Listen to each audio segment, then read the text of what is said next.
Happy Monday and welcome to Casting the Net, Reeling in Holistic Health, where we care about your mental health and well-being. I'm your host, Coach Rice, and I want to make sure that you tune in every Monday at 8 a.m. Central Standard Time, where I have my special guest on to talk about real issues that matter most. I want you to check us out on YouTube, Facebook Live, on Business Facebook page, also on the Be Awesome Network. Stay tuned. I think you're going to really like this next guest. Happy Monday and welcome to Casting the Net, where we care about your mental health and well-being. I am your host, Coach Rice, and with me I have a special guest. Her name is Jobi Jones. She is a speaker, writer, entrepreneur, and co-founder of J3 Publishers. With more than 25 years in ministry, she is passionate about helping people move forward in faith, steward their stories well, and walk boldly in their God-given purpose. So Jobi, tell us where you're from. And how did you embark upon this ministry? Thank you so much, Martha, for having me today. Absolutely. So I was born and raised here in Jacksonville, Florida. We are such a melting pot of a city. So when I meet people and I tell them that I was actually born here in 1974, they're like, what? And I'm like, yes, I really have been here my whole life. So I am from Jacksonville. I love this city. And our newest entrepreneur adventure, J3 Publishers, is themed around being a publisher for the city of Jacksonville, and our concentration is the people of Jacksonville. And the reason why we're focusing here is because a lot of people write books, and they go to publish, but their publishers are never in their hometown. And so we like to sit with authors and talk to authors. And then when we actually get their final manuscript in our hand, we actually get to sit with the authors and be together with them, which is beautiful. And they can see their book in front of them. But that is like the end of the story. The beginning of the story is not like that. The beginning of the story actually started very opposite of getting to the place we're having J3 Publishers. So I can share that if you would like, but I would love for you to share that. Okay, awesome. Well, growing up here in Jacksonville, I was never the brightest kid in the sense of smarts, right? English was my absolute worst subject. Grammar, spelling, all of it. It was the worst. I was the kid that wanted to go outside, play in the mud, drink off the water hose, and go for a bike ride. I just was not the learning kind of girl. I was very, very mischievous, got into trouble all the time. And as I grew up, the Lord kept trying to get a hold of my life. He kept coming after me and kept coming after me and kept coming after me. And finally, just shy of 21 years old, I surrendered my life to the Lord. And in doing that, of course, if, as anybody knows, you can surrender your life to the Lord, but you're not all okay all at once. It takes a lot of time. And so True. Yes. So over the years, he's just continued to grow me and continue to grow me. And then over the years, I became a hairstylist. So I was a hairstylist. Gosh, I still do hair a little bit now for 34 years, and over a 34-year time frame. Just one thing led to another. And when I had to retire, I had to learn something new. So I started learning graphic design and websites. I started learning to podcast. I started learning all these different things. And this creativity in me had always been there, even as a kid. When I couldn't write, when I couldn't spell, I still had this creative mind that could tell a story. I had such an imagination. And so just over the years, God has little by little used that creativity to give me the ability to write. And then I marry a literature major who's not only a literature major, but he has a minor in journalism. And then we collide with the gifts that God had given us, and we press through, and here we are now on this side of it, and I'm a writer and a speaker and an author, and truly God uses the foolish things of this world to confound the wise, because that is just not how I was bent, or how I started life out. I didn't even read my first whole book till I was 16, and then never read another one till I went to college for a very short time, and I read 9 books in one semester. And I was already 26 years old at that time. If that tells you anything, that's how much I hated to read oh, it was horrible. So, and here we are. Yeah, I like how God calls the unqualified, right? he does. He does. Very much And now so. you're helping others to publish books as well. Let me ask you a question. Do you believe, because I hear this sometimes, that you cannot write a book unless you're a reader? Is that true? That is not true. That is not true Thank at you for all. clarifying. Yes. And the reason why I say that, I talk to authors all the time and they tell me they have this idea, but they haven't written anything. And I tell them in a very candid way, I say, open your computer now, and I want you to write me one word. And then I said that one word is going to lead to a sentence. And then that next sentence is going to lead to another sentence. I said, I don't care about what your manuscript looks like at that moment. What I care about is you getting your story and your idea out there on that piece of paper, on that computer screen, on that voice recorder. Just start talking, because words become sentences, and sentences become paragraphs, and paragraphs become stories. Yeah. Yes, that's so true. I'm glad you clarified that, because some people don't write because they don't like to read. Right. And Right. so it's that connection where, oh, if I don't read, I can't write. And I don't, I guess I don't believe that, because if if we know the creative brain at all, there's so much going on in the creative brain anyway. It's just that that's almost a limitation or a lie, so to say, because it blocks them from getting that creativity and that imagination out. So they're stuck with it. It goes in their head, right? And it agree, stays yes. there. Yeah. I totally agree. What is one thing you want the audience to walk away from with? What message would you like them to walk away with as we dialogue? Yeah, absolutely. I would say that everyone's story is important. All of our stories in our lives may have similarities, right? Maybe there was, I don't know, let me just go ahead and just dive real deep. Maybe there's been addicts over the years in the family, right? Maybe there's been abuse over the years in the family. Maybe there's been a lot of musicians over the years in the family, authors in the family. Maybe there's been doctors in the family. Everybody may have similarities in their family circles as to who's there and what they've done. Mhm. But as an individual, we still have our own experiences and our own stories and our own uniqueness, regardless of how we've grown up or what we've grown up around or our similarities. Each and every single one of us, we have a unique story to tell, because our story is just that, ours.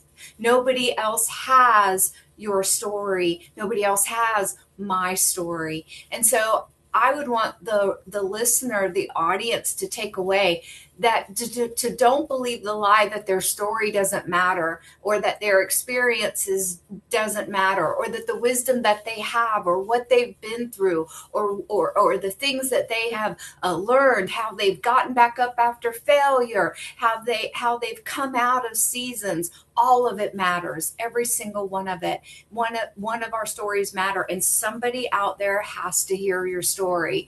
And the reason why I say that is because you never know if you are the actual person that hands them the fish, right? Or that they can eat, right? Or right, or Yes, if you're casting that net, so to say, right, and you're right. bringing them in so that they can enjoy fellowship, so that they can, in whatever the case may be. And that's true. And I think that we underestimate the power of stories, Yes. where how it makes someone feel Mm-hmm. that they're not alone. How important in your career have have you seen where people the way your the stories that you've heard have touched your heart in a way and made you feel like, wow, I'm not alone. Yeah, absolutely. As a hairstylist for many, many years, I could tell you some of the stories that I have heard over the years. And being that we're publishers now, we see manuscripts come through and just the power of those stories. But I would say that there are some stories, like you were just saying a moment ago, they can impact you to the point where you just never forget someone's story. You never forget how it has impacted you. And just one real quick one. So I had a lady and she was going into retirement. And she Mhm. said, you know, my whole life, I've always wanted to create this poem using starfish. And then she went on to tell me how her grandmother used to sit her on her lap and her grandmother used to read this story to her, and how she just remembers everything about that story leading to Christ, and how there's such significance with the starfish and the story of Christ. And so her whole life, this grandmother's time that she spent with her impacted her whole life. And here she was as a 60 something year old woman, still carrying this memory on the inside of her. And she said, you know, Jobi, I don't know what I'm going to do with that, but I'm going to somehow tell my grandma's story. I'm going to tell it in this story form with this poem, and I'm going to make these starfish thing and all this thing. And I said, "Well, we're not talking about it anymore." I said, "We're doing it." I said, "So, send me your poem." I said, "And we're going to do some graphics with it and we're going to make this thing work." And so, sometimes a story can impact someone so much that they carry it their whole entire life, and it just needs to come out because it can make an impact for somebody else. So, and it did on me. I still remember her Wow. story, and this was 5 years ago. So, I think, did I answer your question? I think I kind of Yes. went Yes, you off did. a little bit. Did I No, no, no, no. answer it? You didn't. No, you answered the question. When did you first realize that stories, had such a powerful impact, you know, uh, differently than facts or information just alone? You know what I mean? Sure. For whatever reason, the way that I am wired, anytime I go to speak to a Mhm. group of women or to speak to whoever in a Bible study setting or at a women's conference, anything like that, for whatever reason, every time I would go to prepare, the Lord would always give me a story to tell first. And in that story, it would be the launching pad that I would need to then go into the Word of God. And if for whatever reason the Lord would give me a story that would impact the audience and be able to drive whatever it was that I was teaching home. And then to solidify that, I just remember John Maxwell saying one time that stories matter, and when we tell a story, that you actually have the ability to bring your audience in, to captivate them, Yes. makes such a difference. And so when I learned how to just wheel a story, for the lack of better words, wield a story like a sword. When I learned how to just do that, or not even learn, I practiced how to tell a story by my own experiences. It just makes a huge impact when I'm speaking. Even now, I'm writing a Bible study right now called "Waiting on the Return of Our Prodigals," for the parent who has lost their child to the world, or has Mm. lost their child to losing their child losing their faith. And I started off with a story, and I started off with a story that impacted me. concerning my daughter's life and how that shifted me as a parent and has made an impact ever since. So stories have a way of drawing the person in so that they actually listen. Because we can, Yes. yep, because we can sit with people, Martha, all day long. We can sit with them and we can blah, blah, blah, blah, blah. But if we can captivate their ears and their heart, we can make an impact. And stories tend to do that. Yes. That is Indeed. so true. It's a way to connect. Yes. Yes. Hmm. It's a way to tell the person listening they're not alone. And people need to hear they're not alone. That's true because you definitely feel isolated in some of the things that you go through. Absolutely. Hmm. Absolutely. So you are an author yourself. Book what books or books have you published on your So, own? Yours, that's yours. yeah. So right now, there's just a small little Bible study journal out on the Book of Psalms, and basically, that book was a Thanksgiving offering to the Lord. I'm not going to go into a lot of detail, but I really found myself in a pit a couple of years ago, and I was going down, and I was going down deep, and I was going down hard, and it was getting really dark. And if it We were know not we want to hear that story, but I don't want to be intrusive, but right, right. So when the Lord snatched me out of that Mhm. pit by putting his hand down, reaching down in that pit and yanked me up, I just wrote this little psalm book as a Thanksgiving Oh, offering to him because it was through the Psalms that brought me out of that deep, dark place. The Psalms, wow. yeah, the Psalms are filled with every emotion that the human heart can feel. Yes. And I used to read it and go, I saw him praise, lament. I mean, all of these different emotions that he experienced yes, as he yes. was talking to the Lord. And King David did not hold back. I know some of the stuff is uncomfortable. You're Yeah, like, yes, yeah.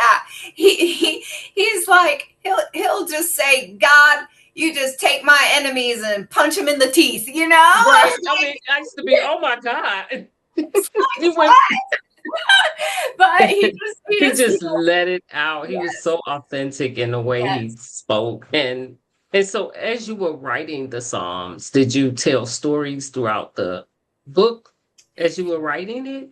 Yes. So what I did was I just basically asked a question. I would have the reader in the book. The reader just reads the psalm, and then I ask them a question, and then they journal it.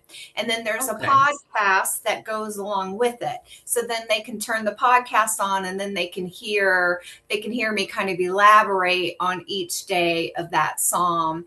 And it was just a beautiful way to.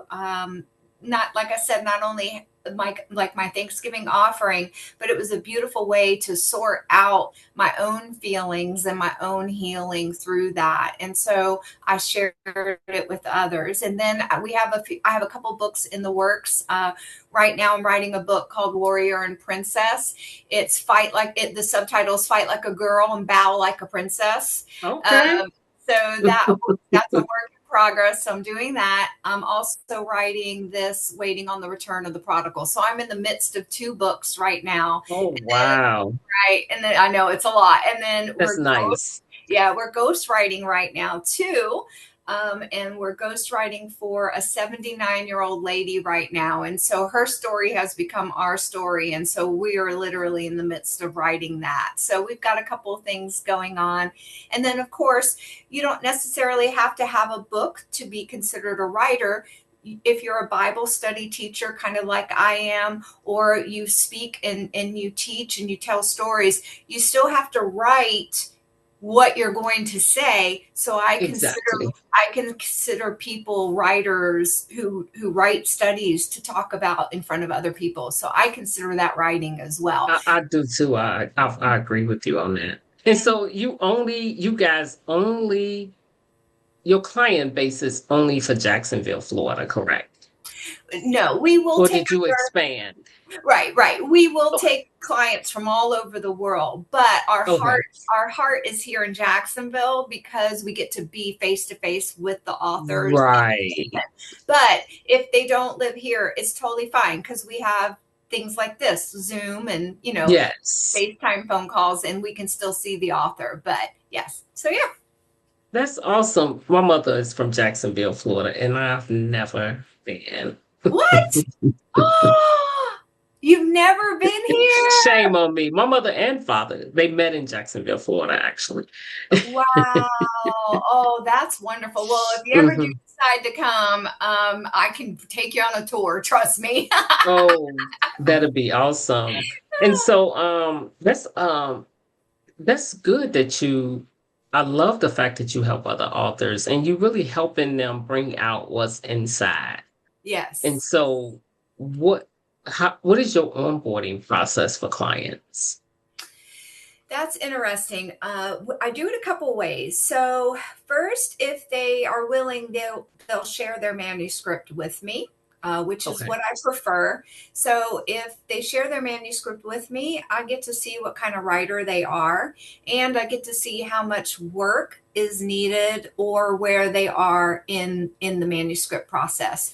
So that's one way. The other way is I do free consultations with people because sometimes what happens is, like I was telling you before, somebody may have this idea in their mind and they want to write a book, but they have no idea where to start and what to do. Right. So that's another way I help authors, by just spending some time with them consulting, helping them get an outline, so to say, or at least something on paper to where they can follow and start getting that book out. But mainly, if a person has a manuscript that is complete, we do like to look at the manuscript for sure, and then get a feel for if we would accept that manuscript or not. Mm-hmm. Oh, okay. Okay. And then so what's the turnaround time? Oh, wow. Well, it depends on the complexity of the manuscript. Okay. If somebody is a very talented writer who is very, what would be the word, grammatically sound, then their manuscripts can get turned around fairly quick. About 6 weeks is how quickly we can turn a Okay. manuscript around. If it's really, really well written and there's not a lot of edits, it can even be 4 to 6 weeks. So, we're talking from start to finish, final edits, cover work. Wow. So we can do it pretty fast. But if there is an author like me who wasn't very good in school, and their grammar and their spelling and things like that aren't real good, sometimes we do have to spend a lot more time with their manuscript and get it polished for them. We prefer that their manuscript already comes polished to us. It does make the process a lot better, but sometimes it is what it is. People just don't know how to do that, and so they rely on us to do that for them as well. Okay. One thing So that, yeah, sorry. go ahead. No, go ahead. I was just going to say one thing that we are against, and I would like to say this to all of your audience. If they truly want to get their work published by a publisher, please, whatever you do, do not write with AI. I hate to be the bearer of bad news, but AI is artificial. So you put your human thoughts into, let's say it's Chat GPT. You put your human thoughts in there, but when those thoughts come back, they come back artificial. So we truly don't believe you to be a writer if your manuscript would come to us in AI form. And even big time publishers like Tinsdale and now their names are like leaving Right. my mind, but Tinsdale and I get the just point. right, like all of the big time people, if they see a manuscript and they spot AI, they chunk it, they throw it out immediately. And so we don't throw it out in a mean way. We just sit down with the author and say, if you can turn this manuscript back into human form, then we can talk. So I'm just trying to save any of your listeners out there who are thinking about writing a book to just do not write it with AI.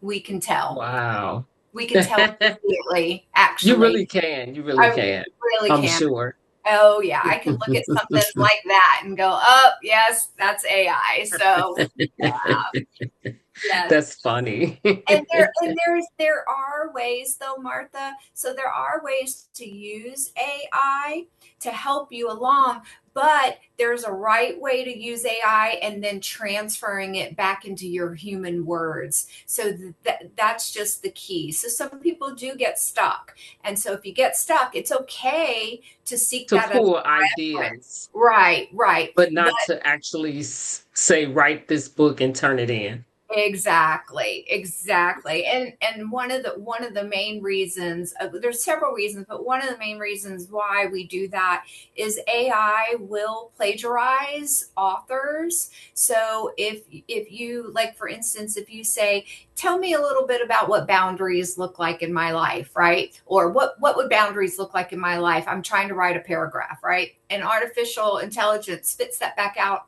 to you.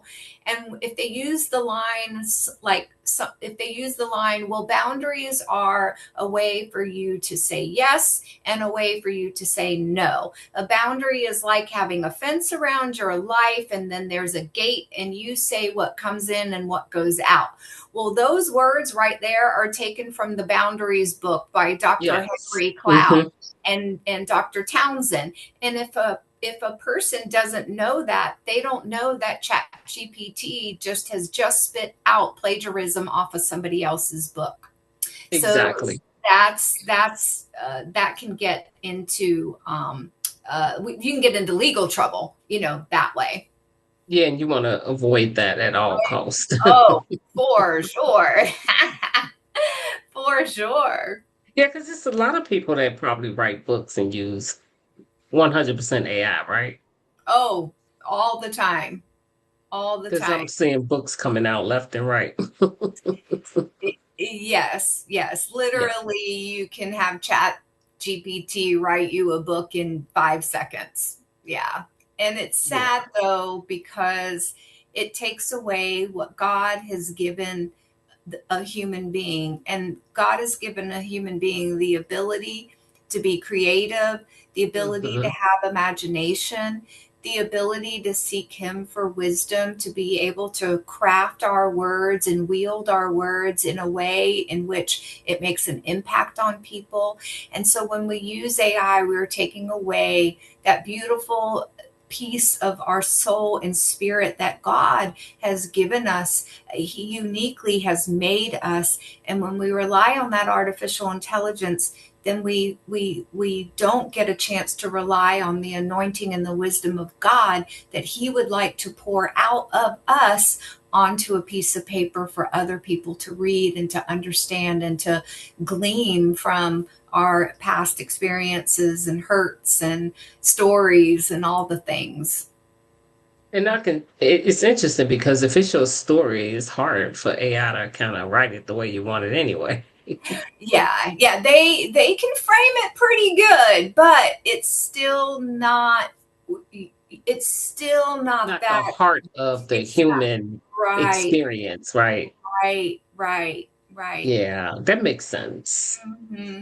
And I'm a little old school. I mean, but in a traditional sense, publishers nowadays actually look for non-AI manuscripts. That's good. Trend for AI manuscripts is becoming so popular that publishers are now trying to find who's a real writer now, who's a real author, Wow. because AI is coming, is just infiltrating everything. Yeah. And so Hmm. real traditional publishers are looking for authors who know how to actually bring their words forth, from Yeah. their heart, from a human mind. Hmm. Yeah, because AI, I mean, not to be on AI so much, but it is like it's taken over to the point that it's dumbing us down if we're not careful. Martha, I'll have to agree. And there, for all your listeners out there who love AI, there is definitely wonderful things about It AI. is. AI has some really cool things that you can do. So I'm not totally against it. But to your point, we lose that beautiful ability to be able to go and research something on our own or go and talk to people to find out their experiences or go read something that is truly something that someone has walked through. We lose the ability, like I was saying earlier, of taking that God-given that creativity and that imagination that he puts into our lives. Hmm. And AI can take that from us, and then like you said, we just become dumbed down. We don't have to think anymore, and we Right. can't lose. That's the thing that artificial intelligence can't take from us, and that's the ability to think. And if we continue to allow artificial intelligence to think for us, then we lose this beautiful ability that God gives us with our brain. And I don't know. I'm passionate about that, I guess, as you can tell. I just don't want people to be robots, so to say. We Yeah. have the ability to think. God has given us the mind of Christ. We have the mind of Christ. Yes. What? What? That means that we have the ability to think like our King. What? That, Yes. And he said, if you want wisdom, you yes. just ask for it. Oh, And yes. he freely gives it. Yes. Yes. But the Yes. interesting part, I always say I love AI in Yes. certain areas Areas. Yes. to Yes. create like certain things, but not to replace the creator. Right. Not Right. that, not that at all. Because Right. it's fun to use. It can be fun, Yes. but when I want to tell my story, I want you to really get my story. Exactly. Exactly. Well, you want the person to if you're doing it in this form, right? You want them to see your facial expressions. You want them to hear if I your want them to voice gets, feel. yes, yes, if your voice gets a little choked up, Right. or I want you to yeah, feel what I'm feel. talking about.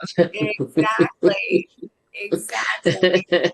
So Oh, what advice would you give like, aspiring authors who believe their story isn't like important enough to share? Because some people really believe that. yeah, I would say that I go back to kind of what I was saying in the beginning, and that is that like God has created each and every single one of us as individuals. We are uniquely and divinely made, and God allowed us to be birthed into the families that we have been birthed into. We did not get that choice, right? And so the families that we did or did not have growing up, it shapes who we are as a person. And then when God gets a hold of our life, then he shapes our identities and we become children of God. And so not only when we're born are we extremely unique because he created us, right? But then when Right. we become born again, we're then unique again because he then gives us giftings. Those giftings start to really come forth and birth through our sanctification and our walk with the Lord. So then he uses that physical birth and he uses that spiritual birth. He collides those things along with our experiences, our hopes, our dreams, our trials, our frustrations, our victories, our failures, our everything. And he makes the very unique you and the very unique me and the very unique listener. And nobody else has your story except you. And there's somebody out there that needs to hear your story because maybe they're just right in that same exact place that you were or have been or are going through. And they need you to throw out that lifeline to them. And God can use your story to touch other people's, no matter how crazy it is or no matter how maybe it just has been kind of like a steady stream. There's just as much wisdom in a steady streamed life as there is on the rocky rapids of life. That is beautifully said. Beautifully said. You really truly answered that question with such wisdom. I love it. How has sharing, like you shared stories.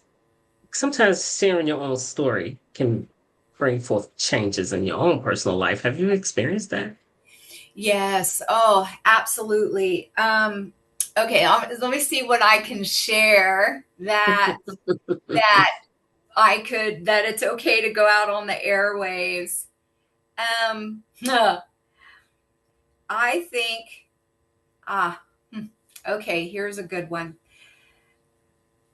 For whatever not, well, I know some of the reasons, right? But for reasons just due to being raised the way I was, rejection and jealousy have always been kind of those things in my life that like to bubble up, and they have their way of creating havoc in my thought life. They also have a way of stopping me from moving forward.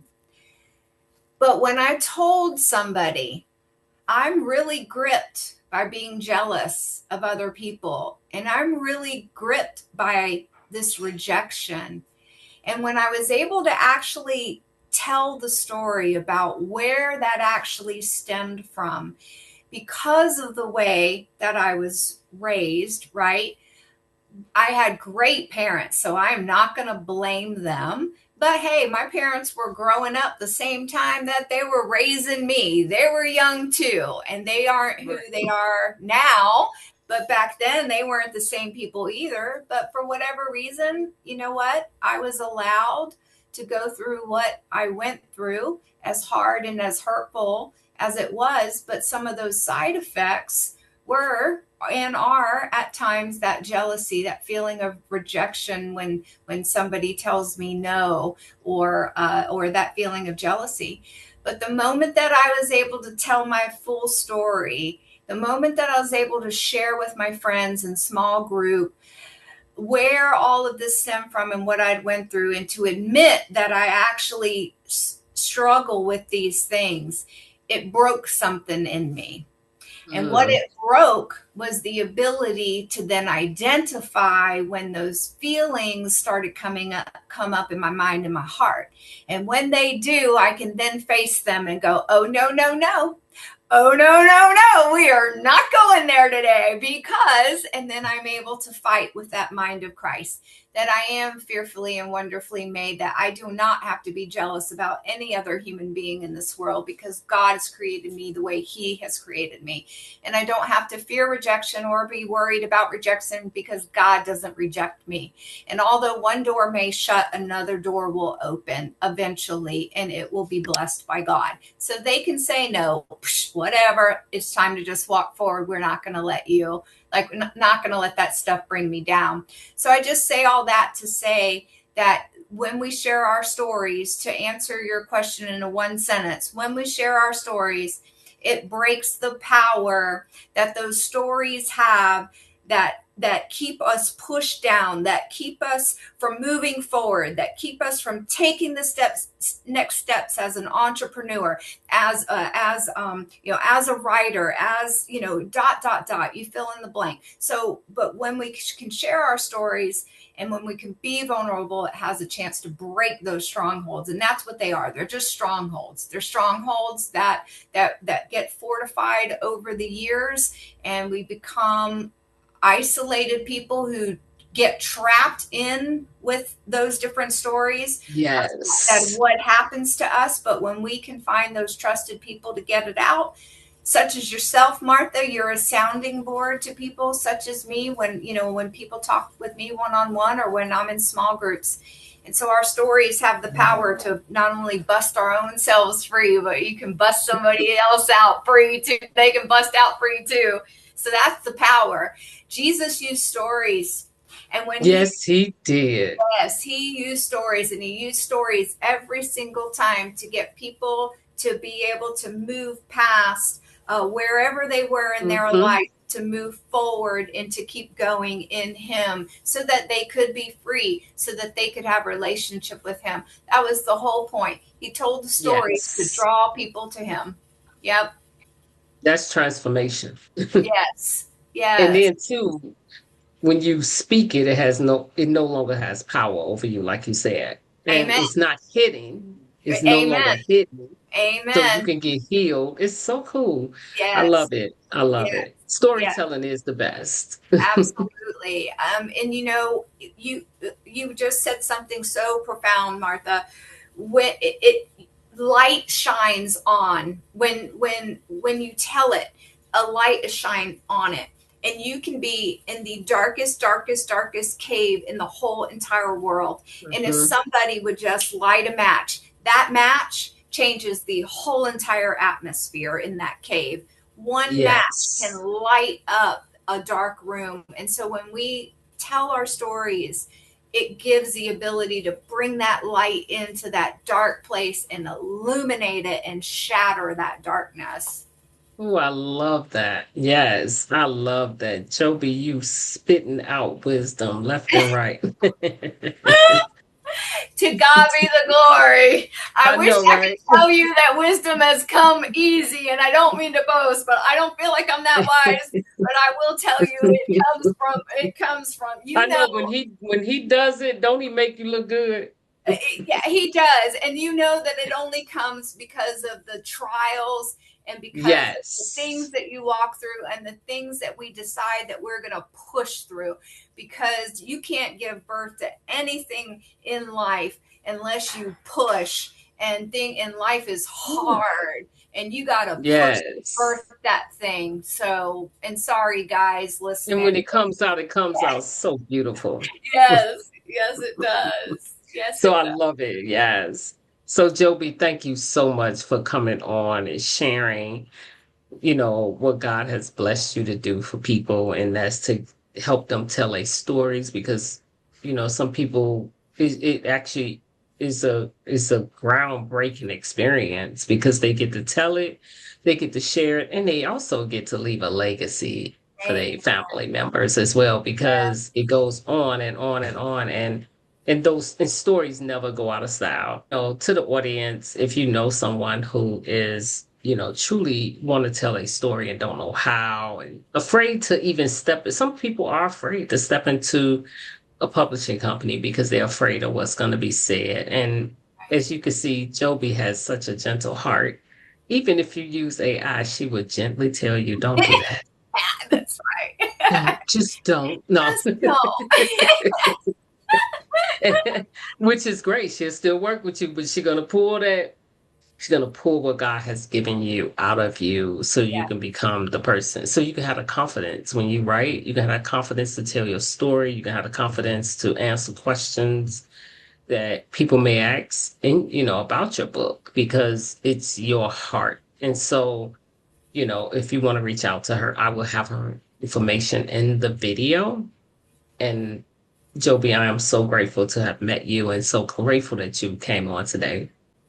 Thank you. Thank Until you for having then, me. Yes. until then, to the audience, you guys have a fantastic Monday. It's your time to shine.